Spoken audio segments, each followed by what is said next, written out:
Hello, this is R Rats with Team 4545 League, analyzing the game between Jarobo and Birchrun. This is one of the first games played, this round one of Team 53. Nobody nominated it, but I saw it. It was one of the first games finished, as I just explained, and I saw the opening, and I thought it was very, very interesting because Black committed an opening error that I've talked about in some of my videos already. And the first point I brought it up was in my lesson program, number 002, and I showed a game, a couple of games where I played white with and against King's Indian defenses, and showed the evolution of how I studied those openings, and was prepared with exactly what white is able to do here. And that'll be more understandable when we get the positions set up. Okay, so it's just mainline King's Indian by transposition. And we're not to the critical stage yet, but we will be soon. This is all mainline opening theory, knight e1. Okay, now knight d3. And the other alternative is to play, in my two games I showed, in one bishop e3, then on f5, f3, f4, bishop f2. That was how one game went, but I found an improvement, and that's what white played here. This is games I played back in 1983, nearly 30 years ago. Now f5, and now the key move to play here is bishop d2.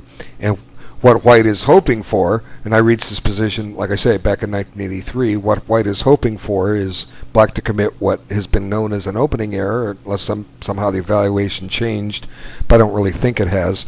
The opening error that black will make is f4. And the reason why, I've already shared this in a couple videos, as I say, see how much you know. Stop the video, what does white do? Okay, you've brought it back.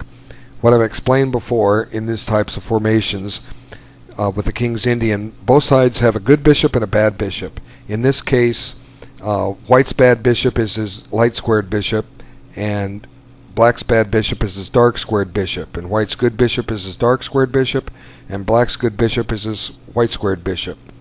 So you want to trade good bishops off, you want to trade your bad bishops off if you can. And it's kind of hard for this to happen, except this position has let it to be wide open for white to do this. It's very hard for black to trade the dark squared bishops in here.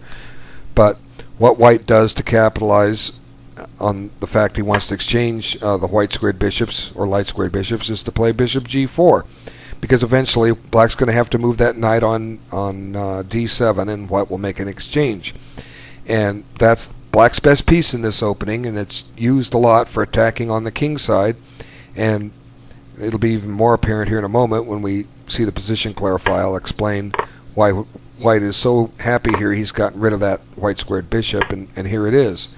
Okay, f3, now white just goes into mainline King's Indian type positions, which I'll explain in just a moment. But here's the key about the absence of the light squared bishop. Aside from the fact that if it was still on the board, where would it be? Well, it would be on e2, hemmed in by a bunch of pawns.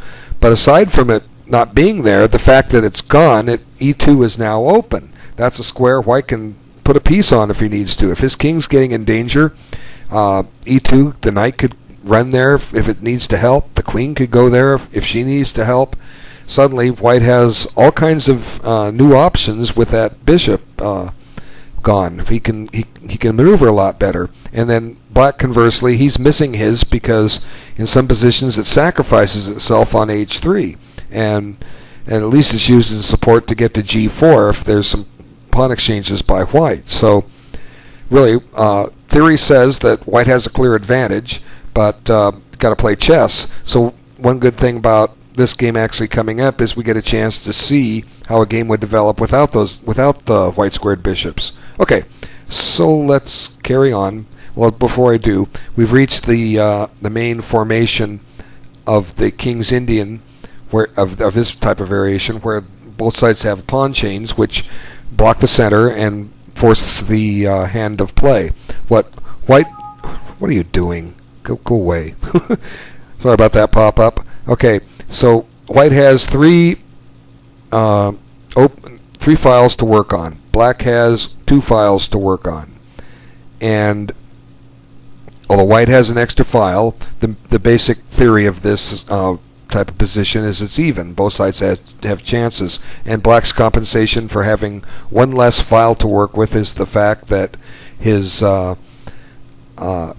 the end of his line of action is the enemy king, and there's mating threats. So that kind of tends to make the position kind of dynamically even. Okay, so let's go on. Now, both sides continue with what they're supposed to do. Advance the pawns and clarify the position. And it's going to clarify here really quick, a little bit. White makes his exchange, and then white develops a rook, and then black makes his exchange. And now, there you have it. The center pawns are all sitting there. They've separated the board. The line of communication from black, from the king side to the queen side, is right there on d7 and d8, and the white line of communication on the king side is right there between f2 and f1. So if you want to maneuver pieces to one side or the other, they've got to land on or move through those squares, okay? So now it's up to black to continue what he's supposed to do, attack on the king side. So queen h3 is a logical move. The other alternative plan would be to play king h8 and then move the bishop somewhere and then get a rook on the open file, as well as bringing knights into action. That's what black would do. Now, one thing I'd like to point out right now is look at the time on the clock. White has gained 10 minutes. Black has gained 5 minutes. Both sides are moving very, very quickly. So now's the time to stop and sit and play chess. And if black realizes his mistake, maybe he doesn't, he especially has to take his time now, because it's going to be very difficult, because the fact that that bishop isn't there to help him is going to limit a lot of the strategies that he would like to employ here. Okay, so let's move on. Okay, knight b5. Now white immediately starts putting pressure on the pace of the black pawn chain. Okay, this is fine. So black takes a moment, retreats a knight, which in a way wasn't helping him all that much. Can get to h4, then where? Can't really get to g3 unless there's a sacrifice. It also cuts the line of communication down between the king side and queen side, but that could change later. We don't really want that knight coming into c7 if we can help it, but I guess white could do it anyway. But instead, white just goes ahead and attacks a pawn, which is fine. And I think black finds a good move here. He both attacks and defends at the same time. So the rook and knight hold on to d6. Black hasn't weakened his remaining queenside pawns, so black's just doing what he has to do, just minus one less piece. But of course, white is helped out because his bishop, this white squared bishop, is not there in the way of his men. So white stops and makes a preventive maintenance move, and black brings another piece into play, and then white goes ahead and says, I want the 7th rank. Trade knights and bring my rook down to the 7th. White's going about his business, doing what he has to do, attacking on the queen side. And here's a very, very interesting move. Black calculates that he can sacrifice a knight, sacrifice that rook. Now, how much time did he spend on it? Well, he spent about nearly 4 minutes, because he gets some time back on his increment. So finally, black has taken his time to find a good move. Okay, now let's just think for a moment.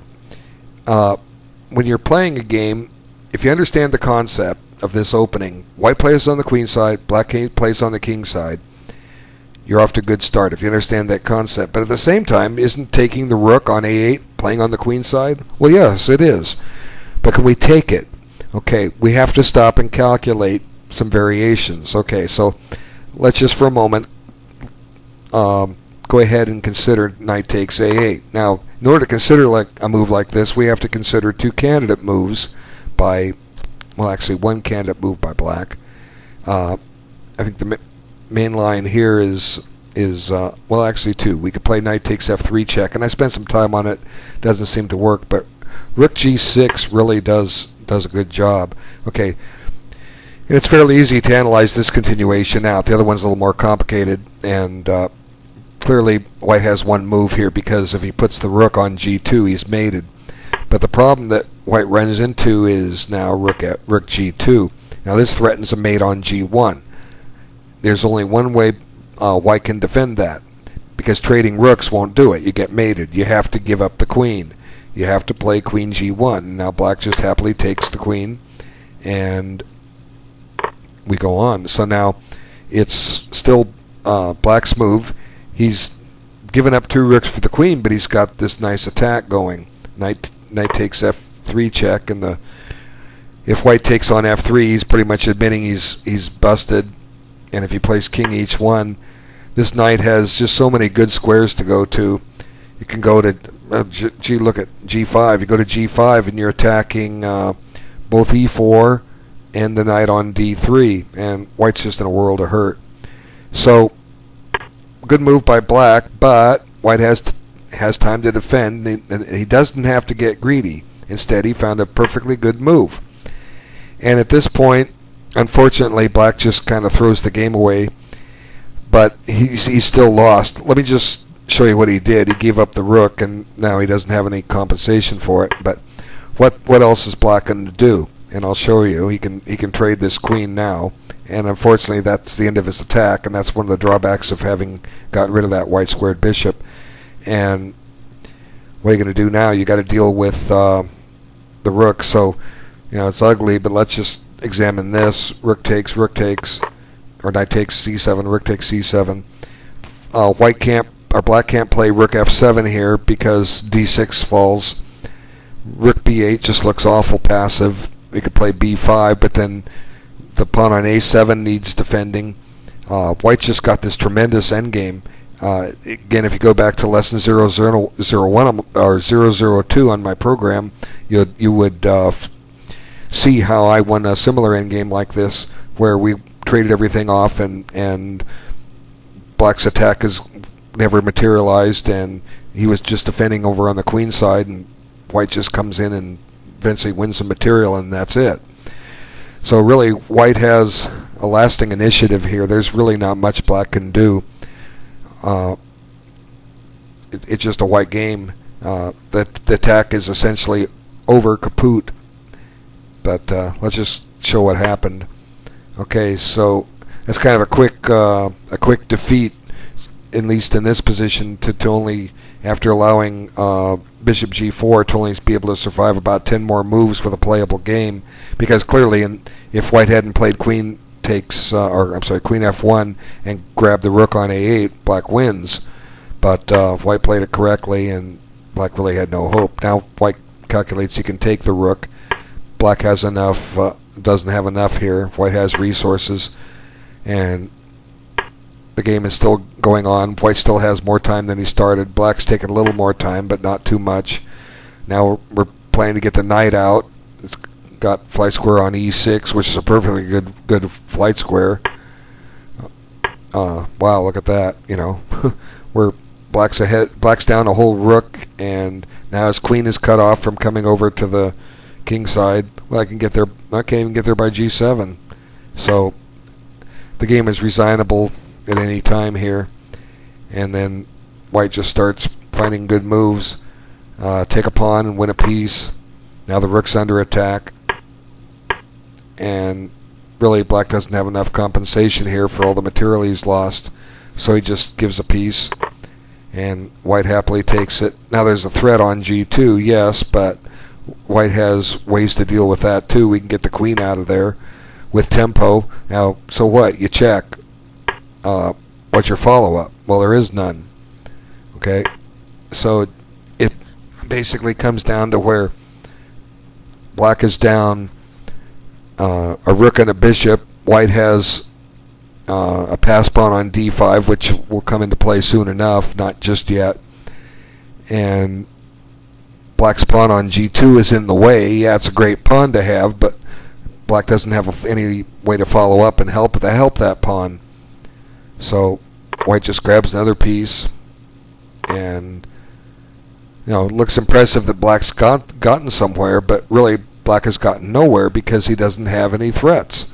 Well, I guess queen e3 is a threat, but only if white puts the queen in the wrong spot. So white just covers e3 with the bishop and threatens to bring a rook down with check, and black decided he had enough, and that was it. Well, very good game by white, proving the theoretical reason why Black can't play this line. I want to thank everybody for their time.